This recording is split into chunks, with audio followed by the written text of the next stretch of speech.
Bonjour, je suis le docteur Thomas Aubert, j'exerce à l'hôpital de la Croix-Saint-Simon à Paris et je vais vous parler de mon expérience de l'instrumentation sur mesure et dans mon cas principalement de la prothèse totale de hanche. Lorsqu'on parle donc d'instrumentation sur mesure, évidemment, un certain nombre de contraintes s'imposent aux chirurgiens et c'est d'autant plus vrai lorsqu'on avait l'habitude plutôt de planifier nos prothèses soit numériquement, soit par calque ou bloc opératoire, ce qui prenait à peu près 5 minutes. Et là, un certain nombre d'étapes sont nécessaires et peuvent prendre relativement du temps. Alors c'est une procédure donc, qui est un peu longue puisqu'évidemment on passe de l'imagerie patient avec un changement de données, une analyse, une vérification du chirurgien mais aussi une modification, puis enfin la conception de ces guides et un délai de 6 semaines est nécessaire. Et on peut comprendre qu'évidemment ça nécessite donc un délai de programmation relativement long. Alors chaque étape en elle-même a certaines contraintes et je vais essayer de vous exposer. L'imagerie spécifique, alors évidemment quand on parle de scanner c'est relativement simple, chaque centre dispose d'un scanner et d'une irradiation basse dose, donc c'est relativement facile à utiliser et ça n'a pas de contraintes particulières. En revanche, la réalisation de clichés plus spécifiques, notamment dynamiques, nécessite une formation des manipulateurs radio, un étalonnage de la radiographie afin de pouvoir réaliser l'ensemble de ces clichés de la façon la plus adéquate possible, de façon à ce que son exploitation soit, elle, aisée. Et ça nécessite donc finalement l'utilisation d'un centre de radiologie qui est propre et ça ne permet pas aux patients de réaliser ces clichés ailleurs. Une fois que l'ensemble de ces radios et ces images sont réalisées, il va falloir faire un chargement des données qui peut prendre du temps, puisqu'il faut à la fois la création de dossier patient à mettre sur la plateforme, puis une fois que l'imagerie est réalisée, la compresser et l'envoyer directement à cette plateforme pour qu'elle puisse associer les deux et enfin faire permettre l'analyse. Ça prend à peu près une quinzaine de minutes pour la personne en charge de ce transfert et on comprend que plus le volume sont important, plus ce temps va s'allonger. Et je pense que dans l'avenir, on aura probablement la possibilité d'avoir des automates ou des plugins qui permettront de faciliter les choses et en tout cas de les faire beaucoup plus automatisées. L'analyse des données, quant à elle, eh bien, elle peut reprendre des notions simples pour lesquelles on est tous habitués, et notamment la longueur et l'offset. L'intérêt d'un système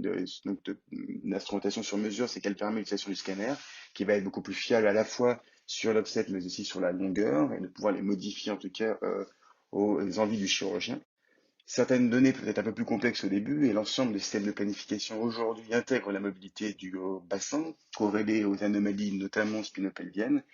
et peuvent permettre de comprendre bien, que chaque position d'un implant peut avoir une modification de version en fonction de la position du patient, la position debout et la position assise. Ceci intègre de nouveaux concepts d'alignement et par exemple l'alignement cinématique qui va permettre de comprendre qu'avec des anomalies spinopelviennes, bien, lorsque ce bassin va bouger, l'orientation des implants va lui aussi se modifier et c'est ce qui peut être difficile quand on n'a pas l'habitude, c'est de comprendre qu'une position même standard d'un cotyle bien, peut exposer à certains risques et ce système va permettre de les mettre en évidence.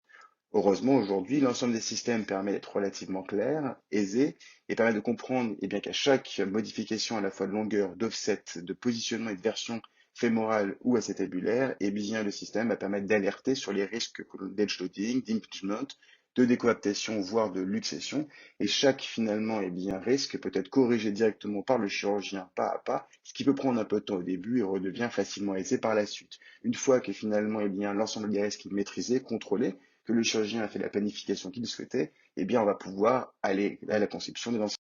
Donc une fois les guides de coupe sur mesure réalisés, ils sont envoyés à l'hôpital et à partir de là, il nécessite un ancillaire de pose qui évidemment doit être stérilisé avant chaque intervention et les guides de coupe quant à eux sont aussi à stériliser.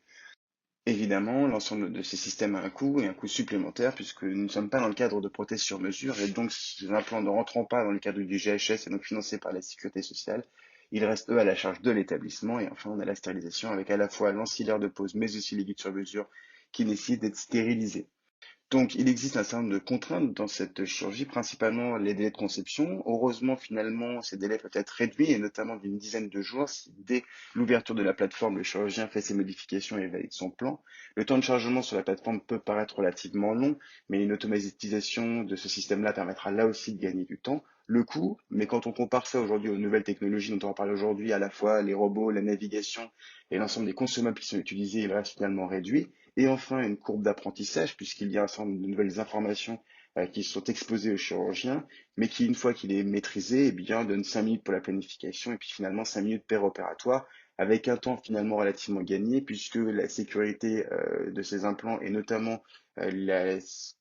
précision qu'il apporte permet de gagner du temps, en tout cas sur les contrôles péropératoires. Donc au final, on a quand même un apport de précision chirurgicale dans ces systèmes, et notamment à la fois pour la coupe, où on sait qu'aujourd'hui ces systèmes-là exposeraient à un risque d'unité de longueur de moins de 3 mm, une précision sur la position du cotyle de l'ordre de 4 degrés entre le planifié et le réalisé, avec en tout cas plus de 97% des patients dans une zone de moins de 10 degrés entre le planifié et le réalisé. Et ce genre de système permet tout simplement, probablement, et bien, d'avoir une chirurgie plus personnalisée pour les patients, principalement en intégrant à la fois ce risque d'impeachment loading dû à ces hypermobilités pelviennes et donc ces modifications de la position du cotyle en fonction de la position debout, de la position assise dans les mouvements les plus importants, et en même temps d'intégrer les antécédents propres aux patients, qu'ils soient notamment de chirurgie rachidienne, de déformation squelettique, de raideur, de fracture ostéoporotique, là aussi dont on sait qu'elles seraient responsables de 8% de luxation après prothèse totale de hanche. Et donc, même si l'ensemble des systèmes permettent une meilleure précision probablement, et en tout cas l'intégration d'un certain nombre de données qui étaient probablement peu connues avant, et principalement la cinématique et la mobilité scudo-pelvienne, il ne reste qu'un instrument à la main du chirurgien qui pourra, avec ces instruments, réaliser la prothèse telle qu'il le souhaite, qu'elle soit mécanique, qu'elle soit anatomique ou qu'elle soit en alignement cinématique. Et ça ne reste finalement qu'un instrument à disposition du chirurgien qui pourra l'utiliser tel qu'il. Merci de votre attention.